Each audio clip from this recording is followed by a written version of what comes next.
அனைவருக்கும் நமஸ்காரம். கேதுவின் காதலன் பேசுகிறேன். 2026 மகர ராசி நேயர்களுக்கு இந்த வாரம் எப்படி இருக்கும் தெரியுமா? அலைந்து திரிந்து ஓடி உழைத்து எப்பொழுது ஓய்வு கிடைக்கும், எப்பொழுது ரெஸ்ட் கிடைக்கும், எப்பொழுது நாம் சற்று மன நிறைவோடு இருப்போம் என்றால் இந்த வாரம் உங்களுக்கு ஓய்வான வாரம், இந்த வாரம் கற்பனை நிறைந்த வாரம், இந்த வாரம் தொழிலில் ஒரு சுணக்கத்தை மட்டுமே அப்படி என்று ஒரு மனசாந்தி பெரும் வாரம். ஆக மகரத்திற்கு தொழில் ரீதியான சுணக்கங்கள் சற்று இருக்கும்.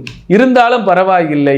போன வாரம் நல்லா இருந்தது, அதுக்கு முன்னாடி நல்லா இருந்தது, போன மாதம் நல்லா இருந்தோம், இந்த மாதம் கொஞ்சம் டல்லாக தான் இருக்கும். ஆனால் அது சற்று உங்களுக்கு ஓய்வு பலப்படும். ஆக ஓய்வை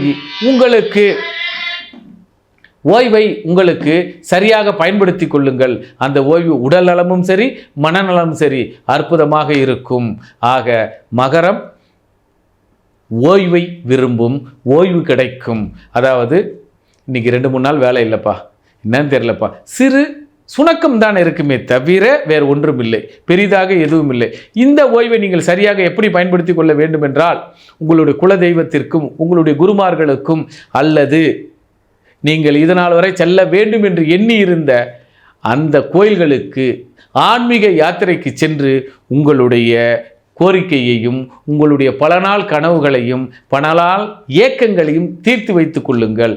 ஏனென்றால் மகரத்திற்கு சற்று பின்னடைவு. அதனால் கோயில் கும்பாபிஷேகங்களில் கலந்து கொள்ளுங்கள், உங்கள் மன சந்தோஷத்தை பூர்த்தி செய்து கொள்ளுங்கள். ஆக இந்த வாரம் மகரம் ஓய்வான வாரம். ஓய்வுகளில் நல்ல செயல்களை செய்து குடும்பத்திற்கும் மகிழ்ச்சிக்கும் உங்களுடைய உறவுக்கு மகிழ்ச்சிக்கும் சந்தோஷமாக கொண்டாடுங்கள். ஆக வெளியுலகு செல்ல தேவையில்லை, ஓய்வு நன்றாக இருக்கும், உங்கள் கற்பனை நன்றாக இருக்கும், ஜாலியாக இருங்க, எந்த டென்ஷனும் இல்லை. எவ்வளோ கடந்தாலும் அதெல்லாம் அடுத்த வாரம் பார்த்துக்கலாம். இந்த வாரம் உங்களுக்கு ஜாலி வாரம், ஜாலியாக இருப்போம், சந்தோஷமாக சிரிப்போம். இப்போ ஒரு நல்ல தியேட்டருக்கு போய் அழகாக படம் பார்ப்பீங்க, நல்ல மாலுக்கு போய் சுற்றி பார்ப்பீங்க. ஆக சுற்றுலா தலங்களுக்கு சென்று உங்கள் மன மாற்றத்தை மகிழ்ச்சி மாற்றமாக மாற்றிக்கொண்டு திரும்பி வருவீர்கள்.